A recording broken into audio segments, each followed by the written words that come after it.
ឆ្លៀតពេលហ៊ានអីថ្មីជាមួយខ្ញុំទាំងអស់គ្នាក្នុងវីដេអូហ្នឹងយើងនឹងមកធ្វើជាមួយនឹង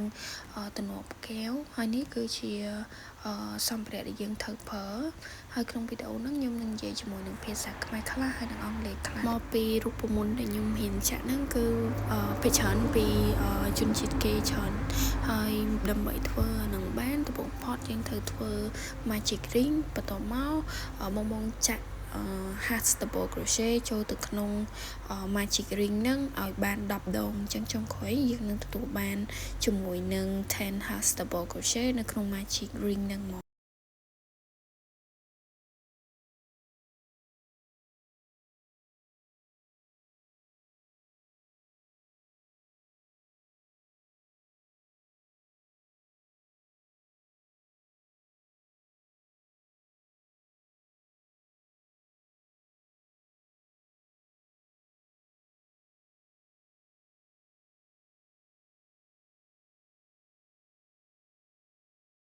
តពី10 half double crochet ហ្នឹងហើយបងត្រូវ slip stitch ហើយបន្តមក chain 1ហើយបន្តធ្វើ half double crochet increase អញ្ចឹងក្នុងហ្នឹងគឺមាន20 half double crochet ដែលយើង increase នៅជុំវិញនៅ round 1ហ្នឹងហ្មង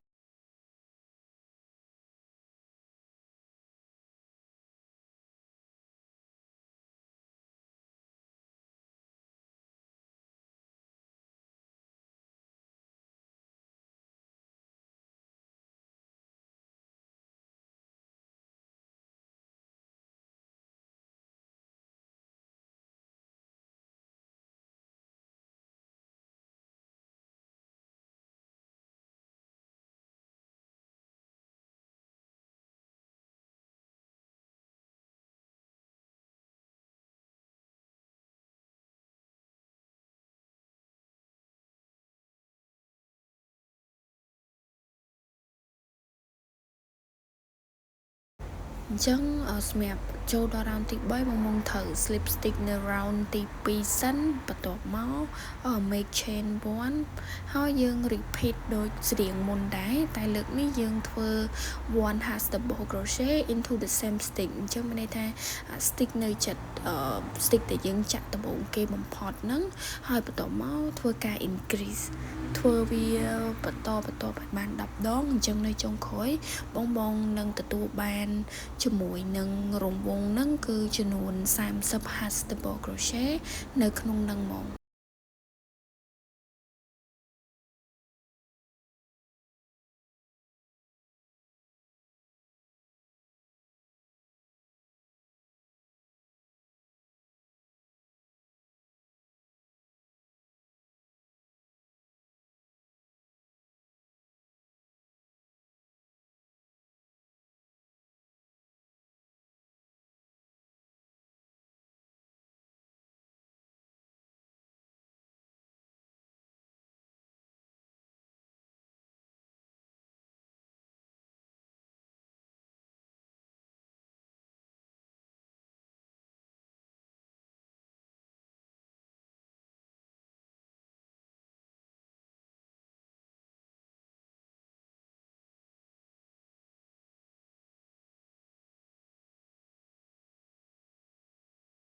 បងបន្តចាក់អញ្ចឹងរហូតចូលដល់ round ទី4អញ្ចឹងបងត្រូវធ្វើការ1 half double crochet into the same stitch បន្ទាប់មក increase អញ្ចឹងចុងក្រោយយើងនឹងទទួលបាន40ក្នុងមួយរង្វង់ហ្នឹង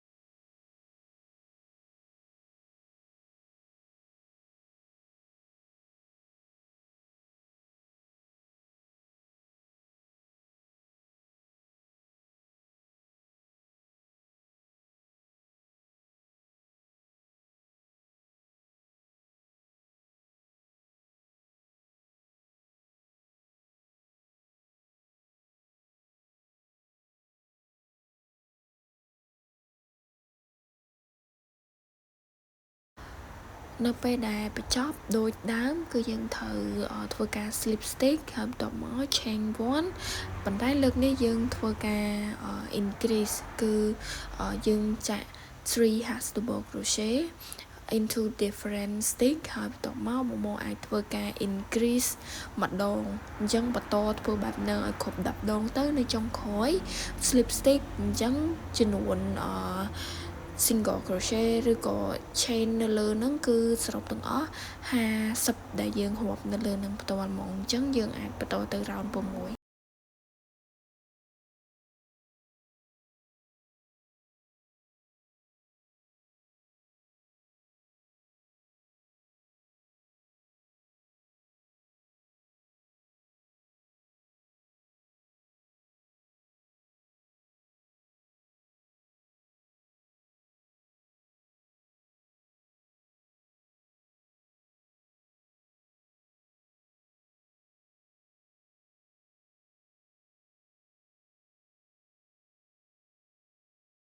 ចឹងសម្រាប់ជុំបន្ទាប់ក៏មកត្រូវធ្វើដូចគ្នាដែរ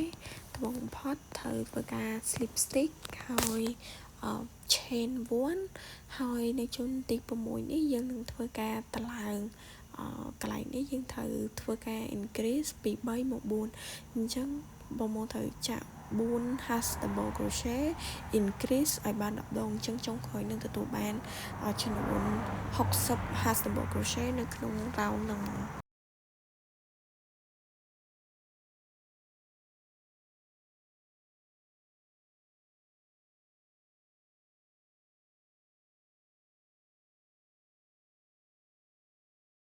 មកដល់ជុំទី6ហ្នឹងគឺជាជុំចុងក្រោយហើយអញ្ចឹងបើសិនជាមកត្រូវប្រើតំណកែវហ្នឹងប្រភេទកែវទំហំធំឬក៏ប្រើជាប្រភេទប៉ាន់តែអីមកអាចបន្តចាក់តឡើងនៅដបងហ្នឹងពី4ទៅ5 5ទៅ6រហូតដល់ទំហំមួយដែលមកពេញចិត្តបាន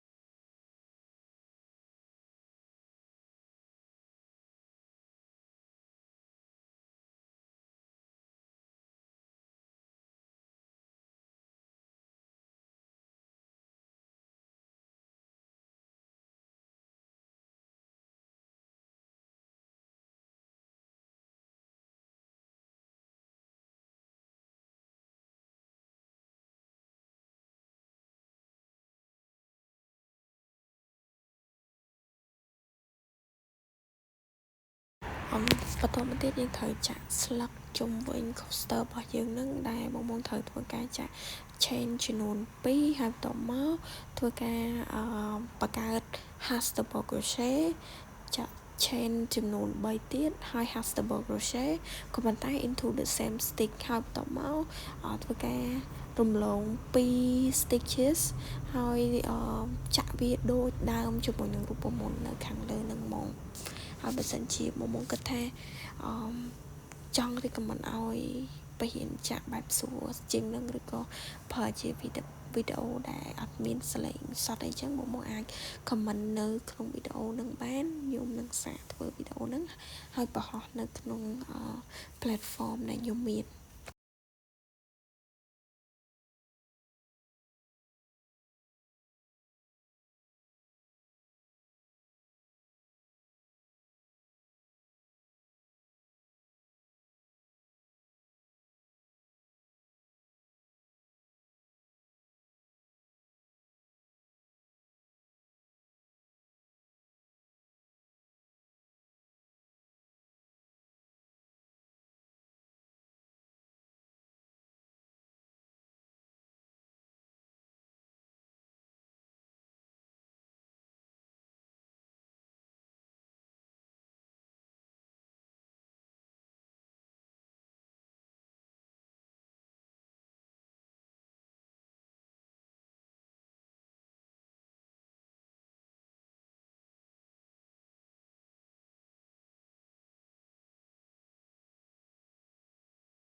សម្រាប់បន្តទៀតដល់វគ្គផ្កាយតែវគ្គផ្កានេះគឺវាអត់ខុសពីមុនម៉ានទេអញ្ចឹងយើងធ្វើការចាក់ផ្កាហ្នឹងចូលទៅ loop ដែលយើងបានចាក់មុនហ្នឹងអញ្ចឹងអាចធ្វើការចាក់ chain ចំនួន2ហើយបន្ទាប់មកចាក់5 hashtag double crochet into the same loop ហ្នឹងហ្មងកុំទាន់pull វាអស់ចាំពេលដែលបងមកចាក់គ្រប់5 hashtag double crochet ហើយចាំ pull stitches ហ្នឹងហើយបន្ទាប់មកយើងធ្វើការចាក់2 chain ហើយធ្វើការ slip stitch ហើយទៅយើង make it around យើងនឹងទទួលបានជាមួយនឹង coaster ដែលមានផ្កាពណ៌ស្វាយមួយយ៉ាងស្អាតតែហ្មង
សម្រាប់ចំខបើសិនជាបងបានចាក់វត្ថុអីផ្សេងឬក៏មានអី handmade ចង់ share អីកុំភ្លេច share នៅក្នុង comment ជាមួយនឹងវីដេអូរបស់ខ្ញុំផងហើយវាពិតជាជួយយើងបានច្រើនអត់ឲ្យយើងចុចទូរស័ព្ទអីបន្ថែមអញ្ចឹងណាហើយវាក៏ជាជំនាញមួយដែលមានប្រយោជន៍ដូចគ្នាខ្ញុំសង្ឃឹមថាវីដេអូនេះបងនឹងចូលចិត្តហើយបើសិនជាមានអីអាច comment បាន